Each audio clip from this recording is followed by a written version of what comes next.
नहीं था, जीवन में उसने कभी किसी को कुछ कहा नहीं। अरे साहब, उसको ना जाने रात में क्या हुआ, अटैक आया, कैसे हुआ, भगवान जाने, उसकी मृत्यु हो। लोग पीछे पीछे बात करते हैं और कहते हैं देखो इस संसार में कुछ नहीं रहता, केवल भगवान का नाम ही सत्य है, और उसको भी बताते हैं और खुद भी बोलते हैं। क्या कहते हैं? बोले राम नाम सत्य है, गोपाल नाम सत्य है। उसको भी कहते हैं और स्वयं भी मान रहे हैं कि जीवन में कुछ नहीं है। लेकिन शमशान तक पहुंचे, शमशान में उसको जलाया, कपाल क्रिया की, कपाल क्रिया करने के बाद घर लौटे। ठंडी का समय था, रात में ठंड लगी, ठंड के मारे घर आए तो घर वालों ने कहा अंदर प्रवेश करने नहीं देंगे, पहले नहाओ।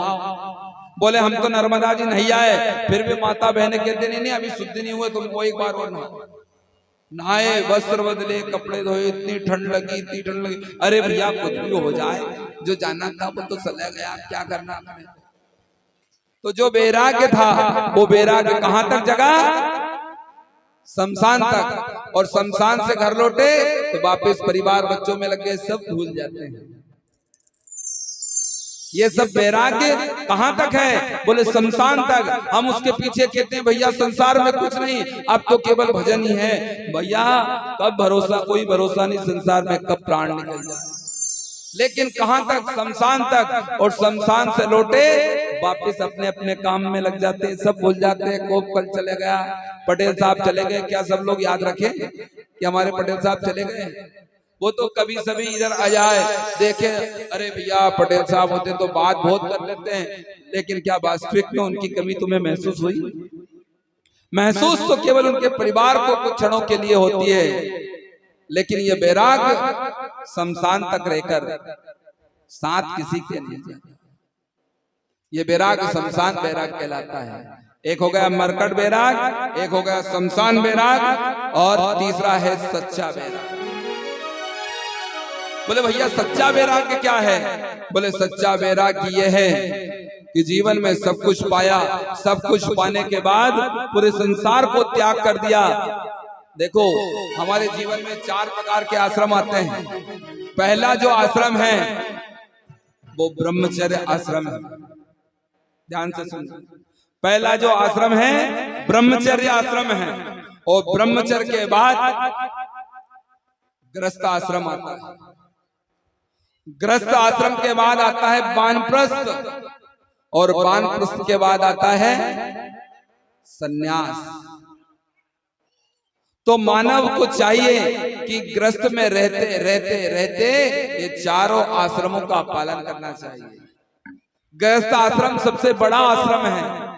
जब तक बालपना है ब्रह्मचर्य रहो, जवानी आवे गृहस्थ आश्रम में प्रवेश करो, और जब जवानी निकल जावे, थोड़ा सा बुढ़ापा आने लगे, उस समय थोड़ा ऐसा लगे, उस समय भजन प्रारंभ करो। वानप्रस्थ आश्रम जो है ना, भजन की सीढ़ी है, उस समय भजन प्रारंभ करना चाहिए। लोग भजन नहीं करते, कीर्तन नहीं करते, और अपने प्राणों को छोड़ देते हैं। बोले सच्चा वैराग्य किसको हुआ? बोले सच्चा त्याग कबीर का, जो मन से दिया उतार, जिस काम में मैला भया तो डूब गया मझधार।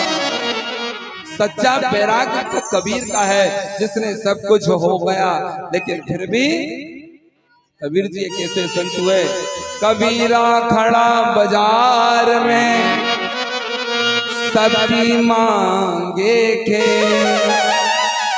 ना काहू से दोस्ती और ना काहू सोवे। कबीर जी महाराज कहते हैं कि बाजार में भी खड़े हो, चाहे संसार में खड़े हो, संसार में रह रहे हो, हमें किसी से द्वेष नहीं करना, किसी के लिए भाव हमारा गलत ना होवे, हमारा भाव निर्मल बन जावे, बस यही है। और हमें भागवत सिखाती है कि जीवन में जो भी मिले उससे हमें कोई ना कोई शिक्षा लेना चाहिए। हमारे पास पृथ्वी है, पृथ्वी से हमें शिक्षा लेना चाहिए कि पृथ्वी की जैसे सहनशील बने, पृथ्वी से सहनशील बने।